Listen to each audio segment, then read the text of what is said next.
Olá, eu sou a Leidiane Caetano, acadêmica de Letras da Universidade Estadual Campus Jussara. O conceito de educação no pensamento de alguns teóricos da sociologia. A sociologia tem como principais teóricos Dunkley, 1958 a 1917, Marx, de 1803 a 1873, e Weber, de 1864 a 1920. Dunkley sempre esteve preocupado com a criação de uma ciência da sociedade que fosse autônoma, ou seja, que fosse independente da psicologia e da filosofia. Diante dessa colocação, Dunkley define como objeto de seus estudos os fatos sociais. Sendo assim, ele dividiu os fatos sociais em três, sendo eles a coercitividade, a exterioridade e a generalidade. O fato social é coercivo porque exerce um poder que faz com que o indivíduo realize ações. Muitas vezes são feitas contra sua vontade. É exterior porque já se encontra pronto e constituído na sociedade antes mesmo do nascimento dos indivíduos que virão a parte dela. E é geral porque atinge todas as esferas da sociedade e todos os seus participantes. Para Dunkley, a sociedade que já se encontra constituída antes mesmo de nascer elabora um certo ideal do que deve ser o homem correto, ou seja, um tipo de homem pautado naquilo que a sociedade acha que deve ser o tipo moral, físico e intelectual capaz de ser mesmo para todos os indivíduos presentes na coletividade e capaz de ser diferenciado segundo os meios singulares que toda a sociedade compreende em seu seio. Para Dunkley, a educação tem como principal função do ser social, ou seja, a formação de um ser coletivo capaz de participar do processo da socialização.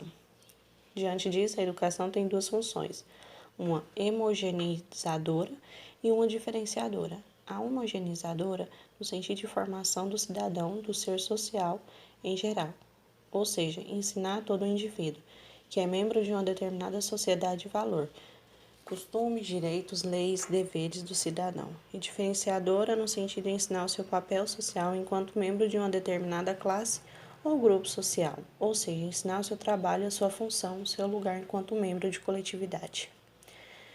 Dunkley percebe que a educação está para além dos muros da escola e dos demais centros de ensino, e que ela tem um papel de formação do ser social, ou seja, uma formação de cidadão membro da coletividade. Karl Marx nunca se preocupou em criar uma ciência da sociedade, embora fizesse ataques ferrenhos ao modo de produção capitalista e todas as suas instituições social. Marx foi responsável pela criação de um materialismo histórico dialético, um método que rompe com o idealismo e prega a ideia de praxis, ou seja, a função da teoria à prática como ação transformadora da realidade. A teoria marxista parte do pressuposto de ideias e consciência. Na relação social existe uma determinada sociedade civil, pendente de determinadas organização, consumo e de comércio e produção. O materialismo dialético é uma teoria que afirma que são ideais a consciência que controla o homem, mas o homem que determina e constrói suas ideias, sua consciência na produção de existência. Pensar em um conceito de educação presente na teoria marxiana que está intrinsecamente interligado à questão de divisão social, trabalho, sociedade capitalista. Para Marx, quanto mais riqueza o trabalhador produz, mais pobre ele fica. Marx diz que o trabalho na sociedade capitalista é sinônimo de poder e dominação. Portanto, Marx e Engels pensavam a educação na sociedade capitalista como uma educação que estava orientada para atender os interesses do capital.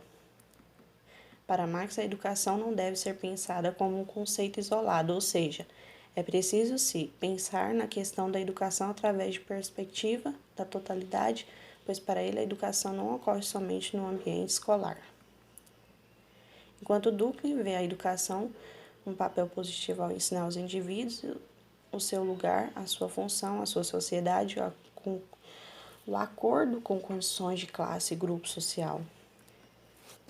Marx vê o processo de educação associado à divisão social do trabalho capitalista, ou seja, vê no processo educacional que treina e inculca nos trabalhadores a ideologia de que uma única utilidade é vender sua força no trabalho para a burguesia. Diferente de Dunkley e Marx, Weber tem como principal foco do estudo o indivíduo e suas ações na sociedade. Weber vai procurar uma maneira de estudar conduta e comportamento humano. A ação social pode ser classificada em 4 tipos diferentes: ação social em relação a relações afins, ação social em relação a valores, ação social em relação à afetividade e ação social em relação à tradição. Esse autor vai dizer que nenhum conceito é capaz de explicar a realidade. Por conta disso, é comum encontrar escritos Weber seus tipos de ação social: tipos puros de dominação, capitalismo, burocracia e outros poder. Portanto, a sociologia weberiana é uma sociologia compreensiva que busca entender e estudar o comportamento e a conduta humana. Weber vê a educação como se pudesse afirmar uma empresa capitalista necessitada de um corpo burocrático treinado e especializado de um direito nacional capaz de gerir negócio a fazer com que a máquina funcione. Nesse caso, podemos afirmar que a educação para o Weber está associada ao processo de racionalização e de desencantamento do mundo, ou seja, está ligado ao processo de desenvolvimento do capitalismo.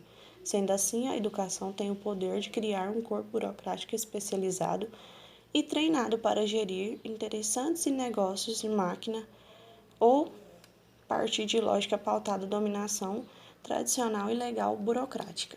Então é isso.